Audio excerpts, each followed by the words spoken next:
ಹಜ್ ಕರ್ಮ ನಿರ್ವಹಿಸುವುದಕ್ಕೆ ಇನ್ನೇನು ಹಾಜಿಗಳು ಸಜ್ಜಾಗುತ್ತಿರುವಂತೆಯೇ Saudi Arabia ಎಲ್ಲ ಹಾಜಿಗಳಿಗೂ ಮುನ್ನೆಚ್ಚರಿಕೆಯನ್ನು ನೀಡಿದೆ.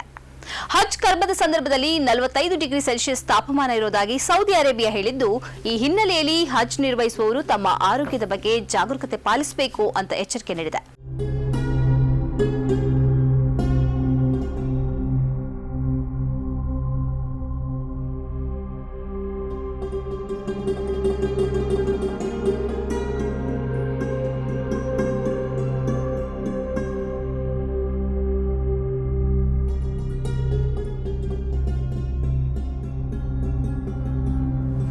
ಬೆಳಗ್ಗೆ 10 ಗಂಟೆಯಿಂದ ಸಂಜೆ 4 ಗಂಟೆಯವರೆಗೆ ಅತೀವ ಬಿಸಿಲಿರಲಿದೆ.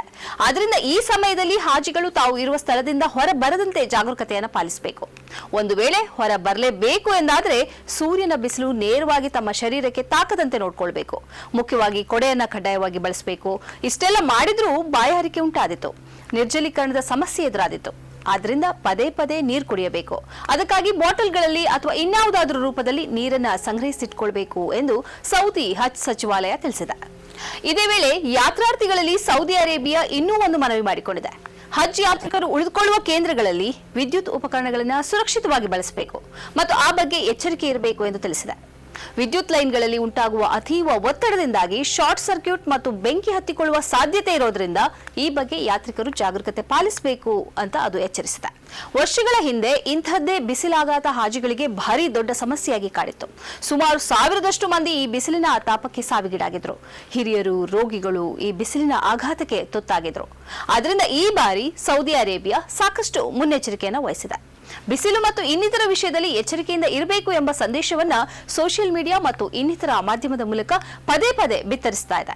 ಯಾವುದೇ ತೊಂದರೆ ಇಲ್ಲದೆ ಹಜ್ ಕರ್ಮವನ್ನು ನಿರ್ವಹಿಸುವಂತಾಗಲು ಗರಿಷ್ಠ ಶ್ರಮ ವಹಿಸುತ್ತಿರುವುದಾಗಿ ಸೌದಿ ಅರೇಬಿಯಾ ತಿಳಿಸಿದೆ. ಪ್ರತಿ ವರ್ಷ ಸುಮಾರು 35 ಲಕ್ಷ ಮಂದಿ ಹಜ್ ಕರ್ಮ ನಿರ್ವಹಿಸುತ್ತಾರೆ. ಜಗತ್ತಿನ ವಿವಿಧ ದೇಶಗಳಿಂದ ಹಜ್ ಕರ್ಮ ನಿರ್ವಹಿಸುವುದಕ್ಕಾಗಿ ಸೌದಿ ಅರೇಬಿಯಾಕ್ಕೆ ಆಗಮಿಸುತ್ತಾರೆ. ಈ ಹಜ್ ಕರ್ಮದ ಹಿನ್ನೆಲೆಯಲ್ಲಿಯೇ ಬಕ್ರೀದ್ ಹಬ್ಬವನ್ನು ಆಚರಿಸಲಾಗುತ್ತದೆ. ಈ ಕಾರ್ಯಕ್ರಮದ ಪ್ರಾಯೋಜಕರು Gadiyar group of companies, specialized in piling and shoring, engineering consultancy, fire fighting, steel structures, real estate. Office, SIT Tower, Silicon Oasis, Dubai, UAE. ಸ್ನೇಹಿತರೆ, ನಿಮ್ಮ ಅದ್ಭುತ ಬೆಂಬಲದಿಂದ ಸನ್ಮಾರ್ಗ ನ್ಯೂಸ್ ಚಾನೆಲ್ ಈಗ 2 ಲಕ್ಷ ಸಬ್ಸ್ಕ್ರೈಬರ್ಗಳನ್ನು ದಾಟಿದೆ. ಇದು ನಮ್ಮ ಯಶಸ್ಸಲ್ಲ, ಇದು ನಿಮ್ಮ ಯಶಸ್ಸು. ನಮ್ಮ ಮುಂದಿನ ಗುರಿ 4 ಲಕ್ಷ. ಇದು ಕಷ್ಟವಲ್ಲ. ನೀವು ಮಾಡಬೇಕಾದದ್ದು ಸಿಂಪಲ್. ನೀವು ಸನ್ಮಾರ್ಗ ನ್ಯೂಸ್ ಚಾನೆಲ್ ವಿಡಿಯೋವನ್ನ ನಿಮ್ಮ ಸ್ನೇಹಿತರಿಗೆ, ಕುಟುಂಬದವರೊಂದಿಗೆ ಹಂಚಿಕೊಳ್ಳಿ ಮತ್ತು ಅವರಲ್ಲೂ ಸಬ್ಸ್ಕ್ರೈಬ್ ಮಾಡಲು ಹೇಳಿ. ನೀವು ಶಕ್ತಿಯನ್ನು ಕೊಡಿ, ನಾವು ನಿಖರ ಸುದ್ದಿ ಕೊಡ್ತೇವೆ. ಧನ್ಯವಾದಗಳು.